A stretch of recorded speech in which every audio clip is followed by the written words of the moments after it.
네, 최종 합격한 다음에 입사하지 말아야 될 회사들의 특징이 있습니다. 그게 뭐냐?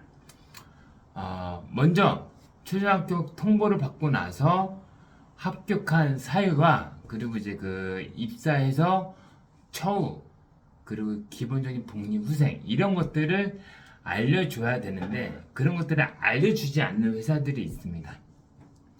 요즘에는 채용 시장에서 기업에서 구직자 중심으로 채용 시장이 바뀌었기 때문에 이런 부분들을 미리 알려줘야지 구직자들이 이탈하지 않습니다. 그런데 이런 것들을 알려주지 않는다 그 기업의 전문성이 떨어지고 체계가 없다, 직원을 소중하게 여기지 않는다, 이렇게 말씀드릴 수가 있습니다.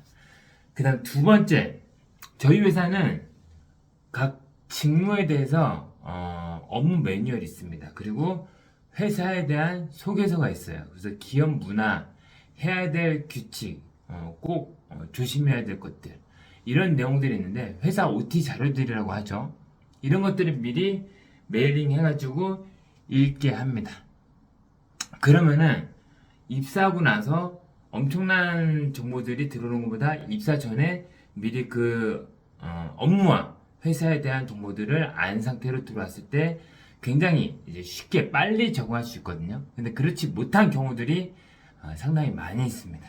그렇기 때문에 회사에 대한 OT 자료들을 제공하지 않는 경우에는 그 회사에 입사했을 때 매뉴얼이 없거나 시스템이 없거나 오로지 그 사수나 상사의 구두에 의해서 배울 수밖에 없는 조직이다, 이렇게 이제 말씀드릴 수가 있겠죠. 네, 사실 저희 회사 같은 경우는 이제 그 한 절반의 경우는 그런 회사 OT 자료를 줘도 잘 안 보고 들어오는 경우들이 있습니다. 이럴 경우에는 정말 진짜 골치가 아픕니다. 자, 그리고 세 번째는 해야 될 업무에 대해서 설명이나 자료가 없는 경우가 있어요.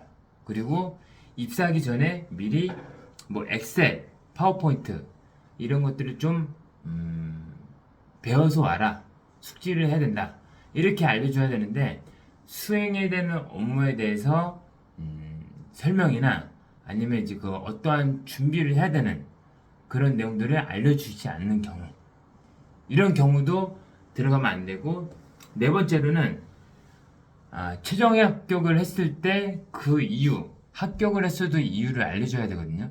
회사에서는 지원자의 어떤 점을 높이 평가해서 채용했다, 그런 내용들이 있어야지 이 회사에서 나에 대해서 이런 점들을 기대를 하는구나, 혹은 내가 이런 점들이 강점이긴 하지만은 이 회사에서 이만큼까지 원하는 퍼포먼스는 없는데 빨리 이 갭을 메꿔야 되겠다, 자기 개발해야 되겠다, 그리고 입사하고 나서도 꾸준히 노력해야 되겠다, 이런 것들을 사인을 줘야 되는데 회사에서 그런 사인이 없고 그냥 합격 통보만 하고 합격한 이유와 기대하는 바 이런 것들이 없을 경우에, 그런 경우에도 회사가 주먹구구식으로 운영되는 회사다, 이렇게 말씀을 드릴 수가 있습니다.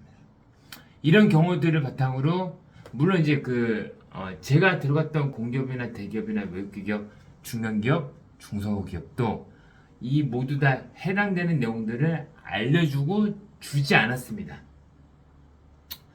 근데 이제 제가 대략적으로 알려드리는 이 네 가지에 대해서 현재 이 네 가지 다 해당되지 않은 상태로 합격 통보 받고 출근을 예정 중에 있다. 그렇다면은 입사를 포기하거나 시스템이나 체계가 없으니까는 각오해야 되겠다, 이렇게 생각을 하시고 근무를 하시면 되겠습니다.